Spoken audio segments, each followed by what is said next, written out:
Laudetur Jesus Christus. Vatican and World News.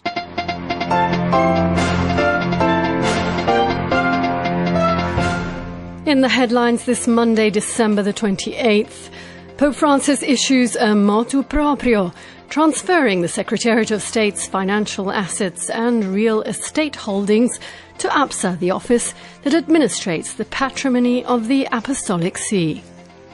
Sudan's government sends troops to its southern Darfur region after deadly clashes in which at least 15 people were killed. And the Pope expresses his sorrow for the death of acclaimed Latinist Father Reginald Foster, a longtime friend and contributor to Vatican Radio's English programme. In the Vatican, I'm Linda Bordoni. Pope Francis today signed a new law that provides for the Vatican Secretariat of State to transfer management of all of its financial assets and real estate holdings to APSA, the office that administers the patrimony of the Apostolic See. According to the motu proprio, all donations to Peter's Pence will also be held and managed by the Vatican's Treasury Office as separate funds that are accounted for in the Holy See's consolidated budget. Pope Francis had already announced this decision last August in a letter to the Cardinal Secretary of State Pietro Parolin. Subsequently, a special commission of transfer and control was established in early November. The new law makes the changes permanent and sets a firm date for their execution. The Pope said he was making the changes to improve the administration, control and vigilance over the Holy See's assets and ensure a more transparent and efficient management. The government of Sudan is preparing to send troops to South Darfur state after the killing of 15 people in recent tribal violence. Nathan Morley reports. The state-run news agency, which provides radio and television with official news, cited that the state governor confirmed the troop deployment. South Darfur in western Sudan has suffered a bitter conflict which broke out back in 2003. Since then, the area has witnessed several clashes between tribes. Also in Africa, it's now almost 7 weeks since the conflict started in the Tigray region of Ethiopia. It has fast escalated into a humanitarian crisis, drawing the concerns of the United Nations and many other international players. Since early November, the Ethiopian government has been undertaking military operations against the Tigray People's Liberation Front, which is known as the TPLF. They controlled Ethiopia's Tigray state in the north of the country. Last week, the UN High Commissioner for Human Rights deployed humanitarian assessment teams to the area. Tens of thousands of civilians have been displaced or have fled across the border to neighbouring Sudan. At the same time, the World Health Organization sent emergency health supplies to treat more than 10,000 patients for the next 3 months. Water treatment chemicals were also provided to internally displaced people in the northern Amhara as well as western Tigray regions. For Vatican News, this is Nathan Morley reporting. The deployment of Sudanese troops to the Darfur region comes just days after the UN Security Council voted to end the hybrid UN-African Union Civilian Support Operation, or UNAMID, and begin withdrawal on the 1st of January. The peacekeeping mission was established in 2007, 4 years after the civil war erupted in Darfur.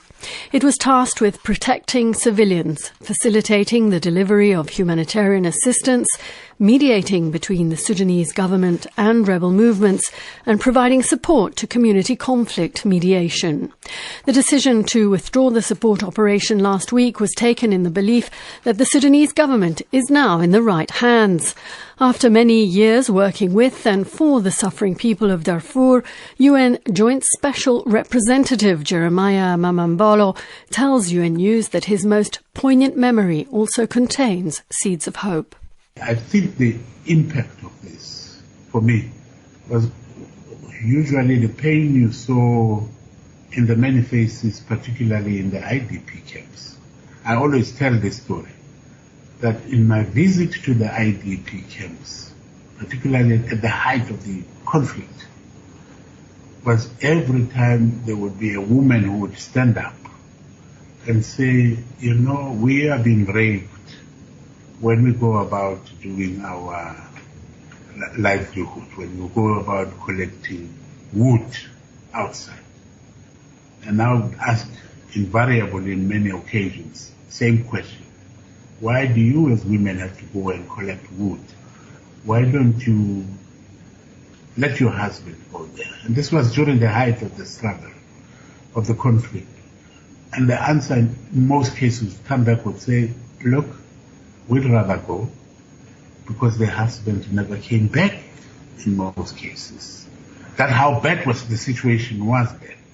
Now to see that that in a way is coming to an end, that perhaps those women can go out there and not feel that they have to make such a sacrifice as having to face the possibility of being raped, that gives me some joy to some extent. I'm quite aware that, look, the struggle is not over. The situation of the people in Darfur is just beginning to change. When we talk about changes, let's not forget that this transitional government is just taking over now, and it will be ridiculous to expect them to have made any changes. So indeed, the struggle, the problems are still there, but what gives comfort is that the kind of incident that I'm talking about, perhaps these are incidents we'll talk about of in the past. This used to happen, and it is not happening now. And that was UN Joint Special Representative to Darfur, Jeremiah Mamabolo, speaking there to UN News. Ambassadors from the 27 European Union member states have unanimously approved the EU-UK post-Brexit trade deal, paving the way for it to take effect. The deal is likely to become law on the 1st of January as the UK Parliament is expected to approve it on Wednesday. Under EU rules, it can take effect provisionally, although the European Parliament will vote on it in January. The deal sets the framework for trade once the UK leaves the EU single market and customs union in 4 days' time. The deal, which ended 9 months of negotiations, will be approved by all 27 EU governments in writing on Tuesday. Pope Francis today sent a telegram of condolences for the death of Father Reginald Foster, a long-time Vatican expert on the Latin language. In his message, the Pope praised the linguistic mastery of the renowned Latinist of the popes. Devon Watkins has more. As befits the memory of a master of the official language of the Church, Pope Francis's condolences for the passing of Father Reginald Foster came in Latin. The late Carmelite friar, beloved of Vatican radio listeners as the Latin lover, served as one of the Vatican's foremost experts in the Latin language for nearly 40 years. He died in his hometown of Milwaukee in the U.S. state of Wisconsin on Christmas Day at the age of 81. Pope Francis sent a telegram on Monday to Father Saverio Canistrà, the Father General of the Order of Discalced Carmelite Friars, to express his condolences. The note was signed by the Cardinal Secretary of State, Pietro Parolin. The Pope expressed his appreciation for Father Reginald's many years of service to the Holy See. He worked from 1970 until 2009 in the Latin letters section of the Secretariat of State, translating innumerable papal and Vatican documents into Latin. Acknowledging his years of service, Pope Francis said Father Reginald demonstrated the brilliance of Latin to copious numbers of students. And the Holy Father prayed that the Latinist of the popes might receive from God recompense in full measure. Besides his official duties in the Secretariat of State, Father Reginald became known throughout the world as the Latin Lover, a pseudonym bestowed upon him by his friends at Vatican Radio. Veronica Scaresbrick interviewed the Carmelite friar for numerous programs in which he delved into his extensive expertise to unveil various facets of Latin and its use in the Church. In one recently dusted-off program, the Latin Lover cleared up some of the potentially confusing language concerning the Pope's closest collaborators. Cardinal, that's the word that comes from Latin. Cardo meaning a hinge on your door, and so cardinalis were the hinges of anything, and so you'd say the hinges of the Church are supposed to be the cardinal. And when they're created, cardinals, the Pope gives them a red hat. How would you say the Pope gives them a red hat in Latin? Well, dat eis pilium rubrum. Rubrum meaning red, and pilium is the little cap. Pilium rubrum is the technical term, the red hat. Father Reginald Foster, requiescat in pace. I'm Devin Watkins. And finally, every Advent season, Christian leaders and faith-based organisations around the world send Christmas greetings to Vatican radio listeners. Today's message comes to us from Bishop Sitembele Sipuka of Matata in South Africa, president of the South African Catholic Bishops' Conference. COVID-19 has wreaked havoc in the whole world, leaving a trail of pain and suffering, completely disrupting our way of life, bringing about isolation and loneliness, making the situation of the poor and the destitute worse, and prematurely ending hundreds of thousands of lives.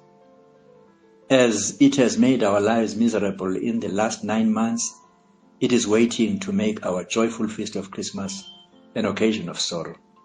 This coronavirus is symbolized by Herod, who tried to change the joyful mood of the birth of Christ, expressed in the song of angels and shepherds, by seeking to kill the child Jesus.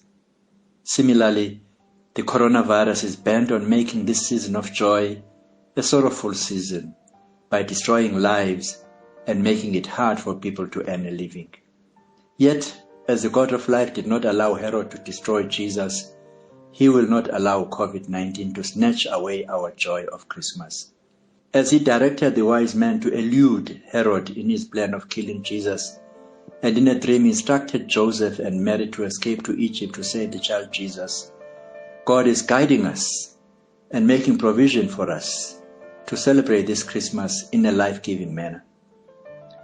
As heaven and earth united when Jesus was born, more than ever in this COVID-19 period, God is calling us to solidarity.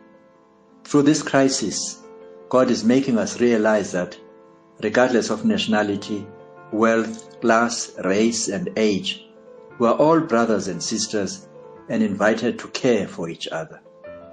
In this Christmas of 2020, we are called to shed off our Herod syndrome of selfishness that seeks to take advantage of this painful period to make profit by committing fraud and corruption around the funds that are meant to bring relief against the onslaught of coronavirus.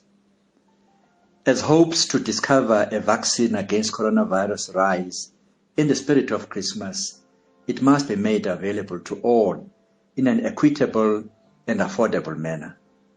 Profit consideration must not be the main priority about the drug, but the common good. In the spirit of human solidarity, whatever nation or continent discovers the drug first must be generous to share with other nations and continents. COVID-19 has laid bare the huge economic inequalities in our societies and in the world at large. As we celebrate the birth of Christ, through which God decisively united himself with humanity, we human beings are also called to strive for unity and equality among ourselves. May the magnanimity, love and generosity expressed by Christmas season permeate us and influence our interactions during this trying time of COVID. Merry Christmas. Thanks there to Bishop Sitembele Sipuka for those words of Christian hope and encouragement. That brings us to the end of this edition of Vatican and World News. My thanks go to Gustavo Messina in studio in the Vatican. I'm Linda Bordoni. Bye-bye.